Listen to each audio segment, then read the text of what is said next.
double century at Lords. I know we asked you this yesterday about your century, but how does it sound when someone says to you that you scored a double century on debut at Lords?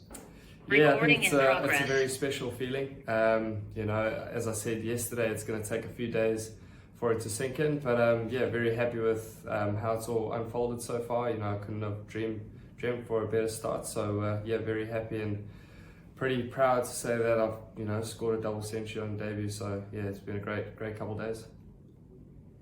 Has the phone been blowing up from back home in the last 24 hours or so? Yes, I'd say it has, but unfortunately I haven't really been on my phone, so I haven't attended any of the messages. So I can see that there are a lot of messages, but I've sort of avoided looking at my phone. So it's good to get the support, but I'll sort of attend to those messages when I've got some time after the test match.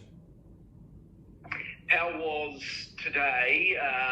Obviously, you guys started with a really good platform and still started pretty well again with Henry Nicholls, and then it all, I don't know if it fell apart, but it probably didn't go as well as you would have hoped. What's the feeling amongst the team in terms of the 378? Yeah, I think we started off really nicely. I think Toe and I we got off to a pretty good start. We built a pretty good platform. We knew that they were going to provide quite a lot of pressure early doors with their seamers, and they sort of starved us with a bit of runs, so credit to them, they bowled pretty well. And then, we did have some pretty good partnerships down the order. The way Kyle Jamison came in, batted with intent, and also sort of Neal Wagner, the way he went about his business at the end there was pretty awesome, and those are crucial runs for us. I think 370 odd, decent total on that wicket. So we're looking positive, and we're looking forward to tomorrow as well. Just lastly from me, do you owe Neal Wagner a beer for sticking around to help you get to 200? Oh yeah, certainly. When I sort of top edged that ball while it was in the air, Wags was shouting, "Go ball, go ball!" So credit to him. The way he came in, the way he assessed the situation and played with some really good intent. Kept the momentum going throughout the innings for me. So massive credit to him. Obviously, couldn't have reached that milestone without him, being there at the other end. Thanks, mate. Well done. Cheers. Thank you, Guy.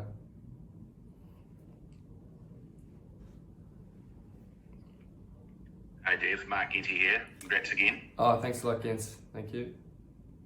Can you talk us through how tiring and how drained you feel after that in nearly 10 hours at the crease, and I guess all the emotion of the build-up and taking in Lords and things like that? I mean, how much of a toll does it take? Yeah, surprisingly, I'm actually feeling okay. Sort of after the day's play, I had a discussion with Gary, and he asked me how I was feeling, and I sort of said, I'm actually feeling a lot better than I expected. I think, I'm probably running on quite a lot of adrenaline, with it being my, debut game. So, I actually feel deceivingly good. But I have, in saying that, I have been using quite a lot of, energy drinks, protein shakes. I've been well looked after by the support staff in terms of getting the right electrolytes in and, just sort of managing that. So it has been a couple of hot days, 2 days in a row back to back, being nice and warm. But like I said, I'm actually feeling pretty good. And just a bit about the England bowlers, Mark Wood first of all. Would he be close to the quickest you've faced? Yeah, he's certainly up there. He is quick. I think the nature of this wicket's actually not one of the quickest wickets around, so I'm pretty grateful that I sort of got a chance to face him on a slightly slower wicket. But yeah, he is pretty express.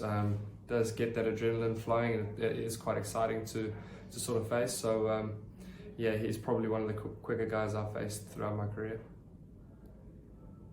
And there's that moment early on yesterday when he got a couple of nasty ones, and then you sort of counter-attacked with that pull shot for 4. Was that quite a key moment for you, just to reassert your dominance, so to speak? Yeah, well, that was probably me just trying to adjust to the conditions. That was the first short ball he bowled to me when he hit me sort of on the arm. and I was kind of surprised by the bounce of the wicket. You know, he dug it in really short, and you know, sort of playing a lot of cricket at the base and reserve. You know, sort of trust that that ball's going to bounce pretty much over you if it's that length. But the nature of this wicket sort of made it sort of just skid through. So you know, I took a couple to the body and then sort of realized that option is not going to work for me. So I'd either have to look to play it or take it on. So I chose the option of trying to be positive and try and take it on. So thankfully it worked for me in the end. And also Broad and Anderson, a lot's been said about them as a duo, and you know, their record speaks for itself. But was there one particular shot that you played against either of those two that was perhaps the most satisfying? If I can think back, I think my first ball I faced from Jimmy Anderson, I might have actually hit him for a cover drive for 4. It might have been my first ball. If that is the case, that would probably be the more memorable shot that I had played amongst those two bowlers. But you know, in saying that, they are really skillful bowlers, and you can kind of see why they've been so successful throughout the years as a duo together. So it was a good challenge to face them. So I'd probably have to say my first ball from Jimmy Anderson was a good start to facing him. All right, and just one more, mate, I know it hasn't all probably sunk in yet, but just your impressions of Test cricket. I mean, you've played at Nationals before, but what do you make of it all? And I guess it goes without saying, it makes you hungry for more Test cricket and you know, more centuries, I suppose.